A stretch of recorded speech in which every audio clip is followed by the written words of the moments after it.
a friend. High society don't want to let a gangster in. We live fast, so we try our best to take it in. Yeah, and I'm surrounded by a whole nation. And for me, they turn haters into cold cases. Rose by the pack, baby, cold cases. 380 sponge grip, no traces. So I'm the wrong one to start it with. That slick talk could get you bust on some charter shit. And that hammer keep spitting on some retarded shit.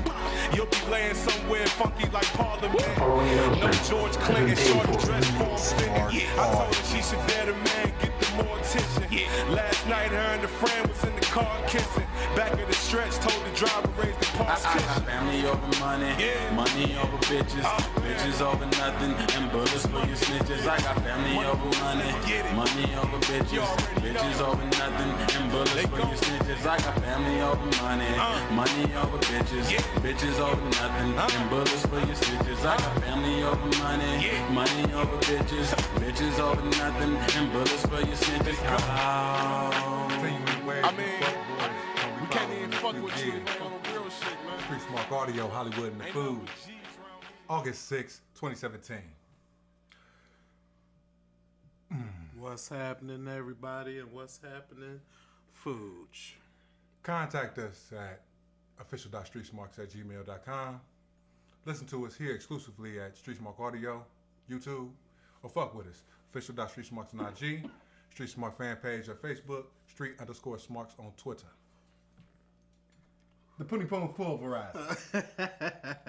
Street Smart Trivia Champion.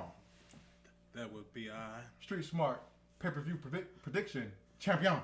That would also be I. How you doing? Man, I'm doing pretty good.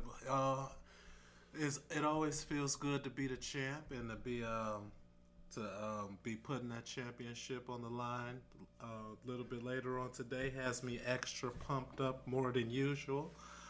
And other than that, doing pretty good. My boss's, my boss and his boss's boss kind of pissed me off Friday because, so check this out. Go for it. The boss's boss, he casually asked me, what am I doing this weekend? Then, it's like, oh, shoot, well, I'll be here tomorrow, which was Saturday yesterday, here working, and I'll also be doing my podcast. So, now before I tell you what happened after that, let me just explain my boss's boss. For the sake of this conversation, we're just going to call him Rusev. You know what I'm saying? So Rusev, like he doesn't sell anything. Like I've interacted with him long enough over the 2 years that I can tell when something amuses him. You know what I'm saying? But like he's Mr. Straight Face all the time. If he says something he thinks is funny, he might crack a smile and stuff. You know what I'm saying? So, that's kind of how you can tell when he's tickled. A very dry, sarcastic, cynical, David Spade type of sense of humor. That's a perfect description, a David Spade-ish type of sense of humor. Okay. So I mentioned I'm recording a podcast, and this dude busts out laughing in a laugh that I have never... I didn't even think he was capable of doing it. He started turning red and all this other stuff. And then, and it's crazy because he busts out laughing, and my boss, direct supervisor, he's sitting right next to me because our desks are side to side. So anyway, he laughing and shit. So he kikiing too. Yeah, he kikiing too. And again, like I said, Rusev, he done bust out this laughter. Like, you know what I'm saying? Everybody was tripping and shit. He turning red and shit. And then he's like, it's like, would be serious. So anyway, he tried to hate or whatever, blah, blah, blah. And what do most wrestling haters do? They share a wrestling story that they were fond of, have a fond memory of, you know what I'm saying? Go freaking figure. But anyway, so other than that, my week was great. But that was a little something that was irritated me. So did he? So he laughed and didn't even try to like. Did he try to like roast you? Yeah. Oh yeah, yeah. He had his little jokes and stuff. Yeah, jokes, please, please. Yeah. What exactly did he For me, you, Frederick, and Matt Adams. Oh man, what? Real quick, for the 28 subscribers so far, I thank you. We are Legion. Continue. We appreciate y'all. So first, I can't remember if it's exactly the first thing, but one of the things that I do remember, he said, "Hollywood, you're not 13 anymore." I'm like, oh, that. You still have the same facial hair features since you were 13. Well, no. Now my mustache and beard connect, because before it took a long time for. I'm telling you, that is hyperbole. This man had a full-grown beard when I met him in '93. Ridiculous. Hey, you know, some. I thought he failed a couple of grades. I was like, the fuck? I mean, you know, I was an early bloomer, I guess. Yeah. You know what I'm saying? I was hating. Shoot, facial hair is a pain in the ass, so. You know. But not at 13, though. No, not At 13 is like a gift from the gods. Yeah, in some respects, yeah. Well, you know. Yeah. Enjoy it. If you got it early and stuff, young fellas. If you're 13 and got a beard and stuff, use it wisely. Nah, the listening audience probably got neck beards and fedoras. Because the motherfuckers, no, I'm serious. Because the motherfuckers was talking about the Cena Nakamura match from last week or from SmackDown or whatever. I ain't watch it, but I saw the damn GIFs or GIFs or whatever the fuck you call them of the botch. Oh, Cena getting his neck, bro. Now, as part of being a broadcast journalist, you know what I'm saying, the media has changed. So we do a social media platform. So I scour the internets. I scoured the book faces. You know what I'm saying, the gram instas. You know what I'm saying? the turd twits. Whatever. Street_Smarks at Twitter.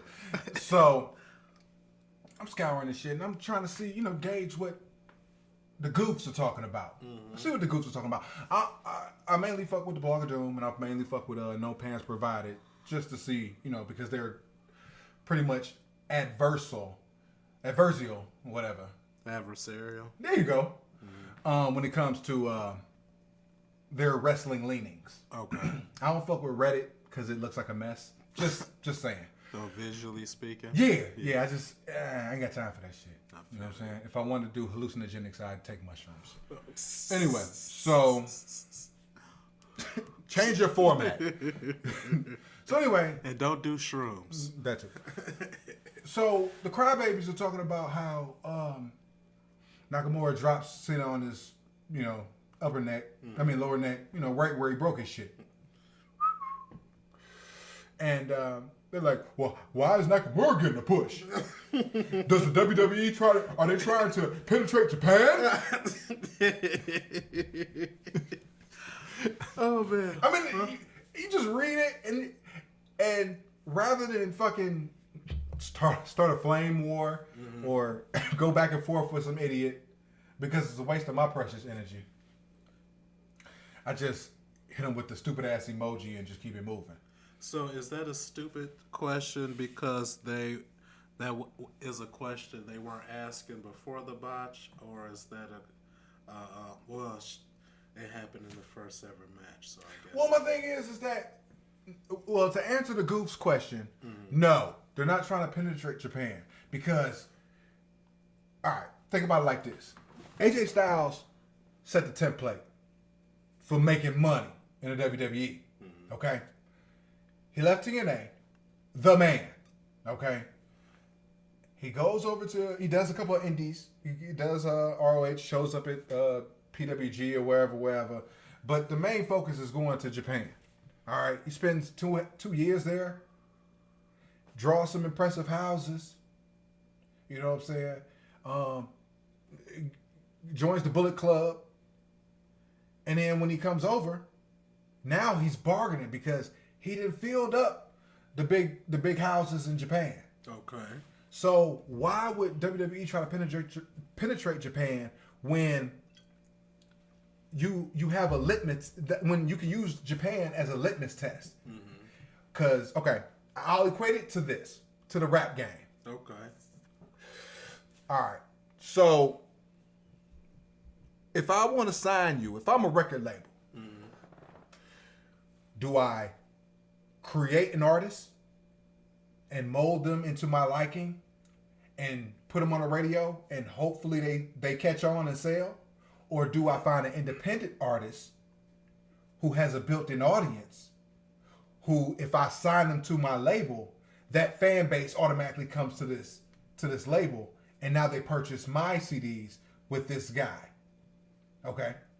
So let me correlate it back to wrestling. If I'm WWE and I got North America on lock, I really have the whole world on lock, but I still need to make sure guys are coming in that are going to draw and make money. Okay, I have FCW. I mean, not FCW. I got NXT. I apologize. I have NXT. Right. Okay, so if I want to create somebody, I can create somebody. And then put them through the rigmarole of NXT for a couple years. They get over, cool. If they don't, whatever. If they get over, they come to the main roster. However, I still need guys who can draw right now. So AJ Styles can draw right now. Want to know why I know AJ Styles can draw right now? Because he just filled up the biggest fucking house in the second biggest promotion in the world. So I know if he can fill that house, he will fill my houses. So bring him over. But I'm AJ Styles. If you want me to fill your houses, you got to give me some money. Give me that money. Okay? I know because that's again, right. Bobby Heenan quoted Gorilla Monsoon, if you're not in it for the money, what the fuck are you in this business for? So, you AJ Styles, yeah, I want to work for you, WWE. Yeah, Vince. Yeah, Paul, I'll work for you. But you got to pay me. You got to pay me. Because I'm drawing independent of you. Wow. So, you pay me downside $1 million. Come over. Now, you have to justify the push. You have to justify the contract. Automatic main event guy. AJ Styles doesn't go to NXT. Sure didn't. See what I'm saying? You have to justify the push. Okay? That's why AJ Styles became WWE champion within a year.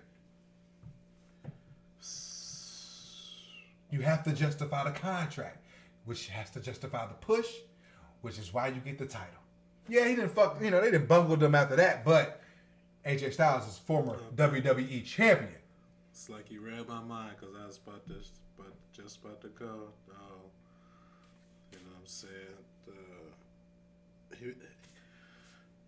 It was a little lulls in the. It was a few lulls in the run and shit. You know what I'm saying? I mean, yeah, but regardless of all that, we justified the push. We got the T-shirt money. We got the poster money. We got some damn WWE subscribers who've poured it over. Right. You know what I'm saying? So we've justified his push with the title reign. Bam. Now you're a mid-carder, AJ. Now that's why he's feuding for the U.S. title. He can bounce up back and forth anywhere. Anyway. You know what I'm saying? But you got to understand the fallout, you know what I'm saying, the carry-ons. Because, hey, I'm AJ Styles. My buddies need to come along, too. Carl Anderson, Luke Gallows. Shoot. Is that how they got there, too? Of course! Oh, wow. Getting this Hulk Hogan on. Of course. I feel it. You bring your buddies over. I feel it. So they got paydays. Come on, Brother Brood Eye. All right? Come but on, you see they Hacksaw. jobbing. You see what I'm saying? Come on, Brother Brood Eye. But guess what? You're right. You know, come on, Tenta. Yeah. Shit. Come on, Z Gangster. Yeah. Come on, Ultimate Solution.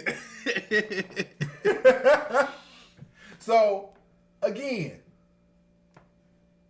I say this to say that You know about Ultimate Solution? I know about everything.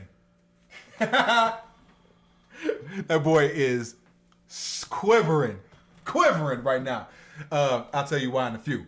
But regardless of all that, Cena Nakamura Botch, no big deal. They're not penetrating Japan. They need Japan, okay? Right.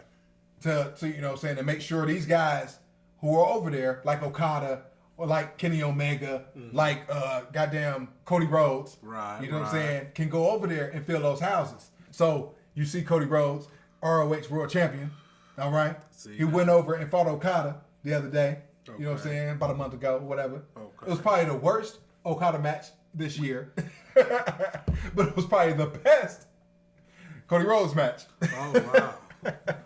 Imagine that. Right. Regardless of all that, Cody Rhodes is making a name for himself. So when eventually he comes back to the WWE, he ain't doing that Stardust shit.